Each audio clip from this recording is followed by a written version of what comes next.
Hello friends, welcome to Anvi's kitchen. ഇന്ന് ഞാൻ വന്നിരിക്കുന്നത് ബാജിയുടെ റെസിപ്പിയുമായിട്ടാണ്.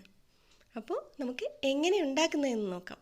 ഞാൻ അതിനായിട്ട് ഏകദേശം ഒരു 5 ഉരുളക്കിഴങ്ങ് തൊലിയെല്ലാം കളഞ്ഞ് നന്നായി കട്ട് ചെയ്ത് കുക്കറിൽ ആവശ്യത്തിന് വെള്ളം ഒഴിച്ചിട്ട് വേവാൻ വെക്കുന്നുണ്ട്. ഞാനിവിടെ 4 വിസിൽ വരുത്തിയിട്ടുണ്ട്. അപ്പോഴേക്കും നന്നായിട്ടങ്ങ് വെന്ത് വന്നോളും. ഉരുളക്കിഴങ്ങ് നന്നായിട്ട് വെന്ത് വന്നിട്ടുണ്ട്.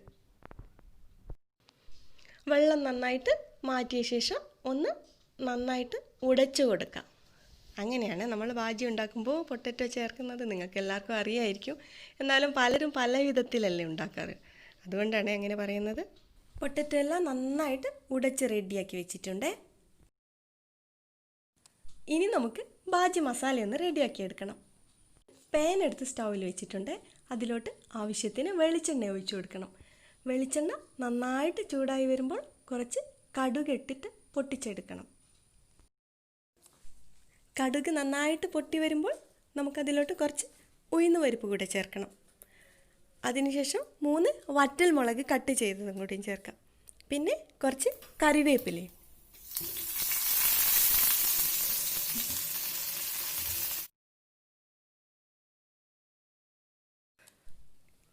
പിന്നീട് അതിലോട്ട് ചെറിയതായിട്ട് കട്ട് ചെയ്ത് വെച്ച ഇഞ്ചിയും പിന്നെ 2 പച്ചമുളകും കൂടി ചേർക്കുന്നുണ്ട്. എന്നിട്ട് നല്ലപോലെ ഒന്ന് വഴറ്റി കൊടുക്കാം. നന്നായിട്ടൊന്ന് വഴന്ന് വരുമ്പോൾ അതിലോട്ട് കട്ട് ചെയ്ത് വെച്ച വലിയുള്ളിയും കൂടി ചേർക്കാം. നൈസായിട്ട് കട്ട് ചെയ്തെടുത്തതാണ് ഇത്. 3 വലിയുള്ളി എടുത്തിട്ടുണ്ട്. ഞാനിവിടെ നമ്മൾ ബിരിയാണിക്കെല്ലാം കട്ട് ചെയ്യുന്നത് പോലെ വളരെ നൈസായിട്ട് വേണേൽ കട്ട് ചെയ്യാം. അങ്ങനെ കട്ട് ചെയ്യുമ്പോൾ അത് വളരെ പെട്ടെന്ന് തന്നെ വഴന്ന് വന്നോളൂ.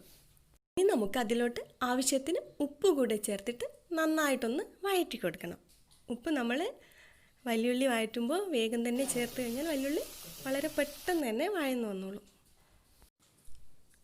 ഇനി നമുക്ക് കുറച്ച് മഞ്ഞൾപ്പൊടി കൂടെ ചേർത്ത് കൊടുക്കാം. ഒരു 1/4 ടീസ്പൂൺ മഞ്ഞൾപ്പൊടി. എന്നിട്ട് നന്നായിട്ടൊന്ന് മിക്സ് ചെയ്ത് കൊടുക്കണം.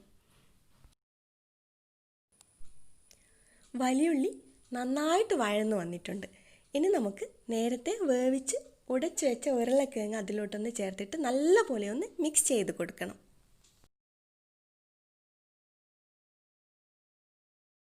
ഞാൻ അതിലോട്ട് കുറച്ച് വെള്ളം കൂടെ ചേർക്കുന്നുണ്ട്. നിങ്ങൾക്ക് തിക്കായിട്ടാണ് വേണ്ടതെങ്കിൽ നിങ്ങൾ വെള്ളം ചേർക്കേണ്ട കാര്യമില്ലേ.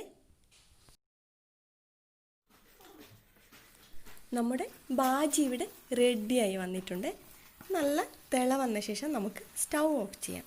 അപ്പോൾ നിങ്ങൾക്ക് ഇഷ്ടമായിട്ടുണ്ടെങ്കിൽ നിങ്ങൾ എന്തായാലും ട്രൈ ചെയ്ത് നോക്കണം. നമ്മൾ റെസ്റ്റോറൻറ്റിൽ നിന്നെല്ലാം കഴിക്കുന്ന മസാല ദോശയില്ലേ, അതിൻ്റെ ഉള്ളിലുള്ള ഫില്ലിങ്ങിൻ്റെ അതേ ഒരു ടേസ്റ്റ് തന്നെയാണ് ഇതിന് വരുന്നത്. ഇത് ദോശയ്ക്ക് മാത്രമല്ല, നമ്മുടെ പൂരിക്കും ചപ്പാത്തിക്കും എല്ലാം പറ്റിയ നല്ലൊരു കോമ്പിനേഷനാണ്. അപ്പോൾ സബ്സ്ക്രൈബ് ചെയ്യാനും ഷെയർ ചെയ്യാനും ലൈക്ക് ചെയ്യാനും മറക്കരുത്. Bye friends.